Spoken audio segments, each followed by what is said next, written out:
get involved with Cat Person? Well, I got involved after the script had been adapted by Michelle Ashford from the short story that Kristen Rupenian wrote. So it was sent to me. I was familiar with the story, but wasn't part of the journey of adapting it. And I came to it reading Michelle's script and thinking that it was a really incredible, inventive way to translate Kristen's story to the screen. And you got Emilia Jones as the female lead, Margot, in this story, who is absolutely, once again, a powerhouse after coming off Coda. So how was it like knowing that she got involved with the film as well, knowing that she's coming off a groundbreaking film of her own with the work in Cat Person as well? How much did that intensify, if anything, the project? Well, we grabbed her to shoot Cat Person at a time that Coda was getting some recognition, but it hadn't yet won the Oscar. So it was like the calm before the storm for her. And it was a great time because that was the first big starring role she'd had. And she was still completely, she was so excited and committed. And I've worked with her since, and she's always so excited and committed. But to me, I felt like I was catching somebody at a moment where they were so excited to be able to carry a film in this way, and they'd only done it once. And she put so much time and energy and heart into this performance. I'm just so proud of her for doing that. But and now still knowing her as well as I do, after that movie won the Oscar, after she's had so much media attention, she is the same as she always was. She's an incredibly grounded person. And Nicholas Braun in this is also really well delivered his performance, right? Because he had to deliver half of it like a rom-com through his eyes and a Uh-huh. psychological thriller in Margot's eyes. So how was it like seeing him balance that as well? He was the perfect choice for this part because he's very thoughtful and introspective and analytical. And so he was able to really tap into all of those layers of Robert's psychology, but at the same time, he's used to playing the nice guy. I mean, Succession obviously also had an arc for him where he shows some other stripes, but he's used to being the good guy, the sweet guy, the sort of guy who's trying to date out of his league. I mean, that's kind of the role he plays on TV. So him being able to inhabit that in Margot's eyes and in our eyes as the viewer it was perfect. He was really the perfect person for that challenge. Right. And how was it like just balancing that act of, half of it being a rom-com and half of it being a psychological thriller? And it's really eye-popping and eye-opening for the guys watching it as well. Like, do we really come off this way when we think Yeah. we're I mean, yeah, some people do. Not I wouldn't generalize about guys or girls.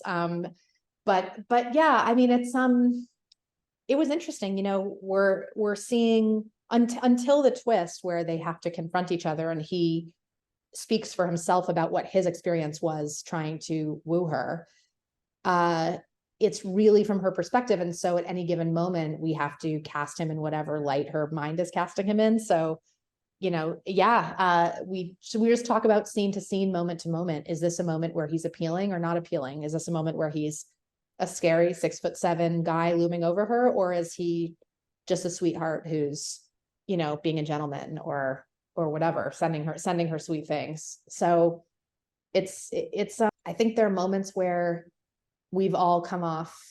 I think most people can connect to at least one moment in Margot's world, or at least one moment in Robert's world. Like, most of us have experienced being pursued and being a pursuer unsuccessfully. So we can connect to their vulnerabilities there. I wouldn't say, I think Robert has his reasons and justifications for everything he does. And sometimes they're right and sometimes they're wrong. right. And Margot's best friend, Geraldine, am I saying her first name correctly? The actress is Geraldine. Yeah, Taylor is the character. Yeah, Taylor. Geraldine is such a dynamic force, right? She can be so funny and then so conning and then so empathetic as a friend.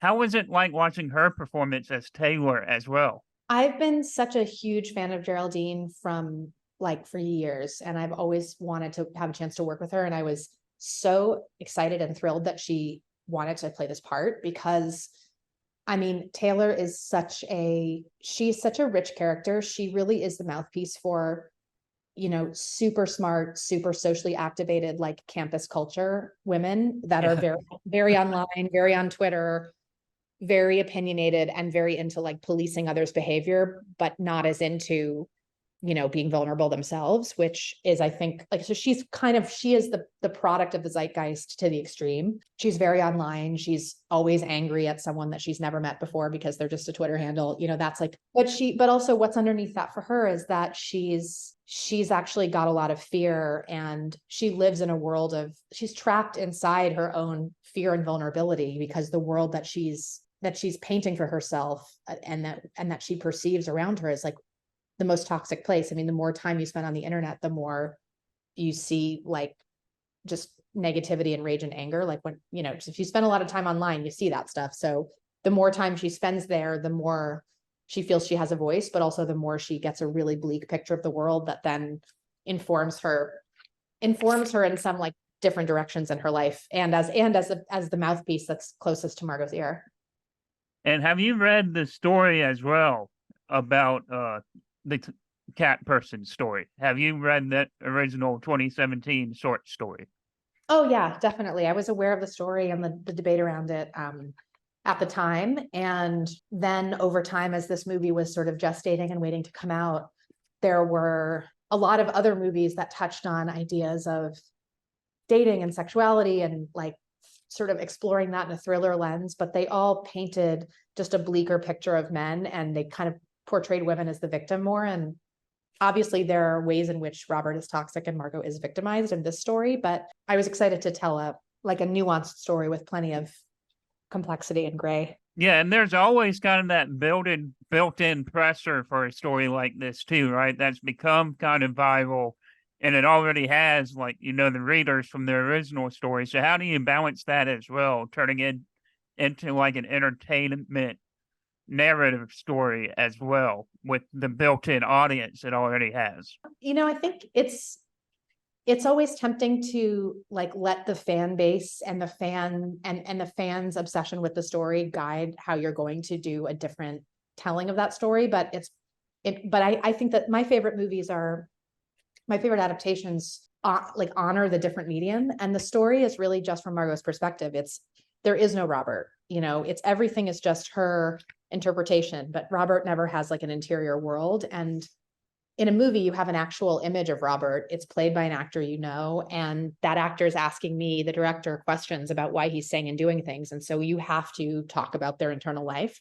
It's just a different challenge. It's a different exercise. And it's one that demands a different level of empathy for both sides, because you have to deal with all of these actors with respect too. So you end up kind of having a bit of a different perspective on the topic, and then wanting to showcase that shift in lens in the movie rather than deny it. And what's next for you after Cat Person as well? Well, I have my other movie with Emilia that we're just wrapping up, Winter. They'll come out next year.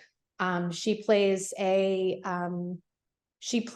woman who's in the Air Force and works for the NSA, but is also a huge CrossFit enthusiast. And Emilia got huge muscles and learned how to shoot a gun and speak different languages to work in the drone program. It's incredible, like different role for her. So I have this other movie with Emilia that co-stars Zach Galifianakis as her dad, and Connie Britton as her mom. Danny Ramirez from Top Gun is her boyfriend. And that movie's really fun. It's different. I mean, it's darker. It's a dark look at like American politics, basically, but it also contains like a really aggressive alpha female jock played by Emilia. So it's going to be fun for people that know her from this to see her in that mode. So I'm doing that. And then I have a few different projects on the TV side. We're coming back from the strike. So we're kind of seeing what the future holds for the industry, but I'm really excited to be back on set because I really miss it.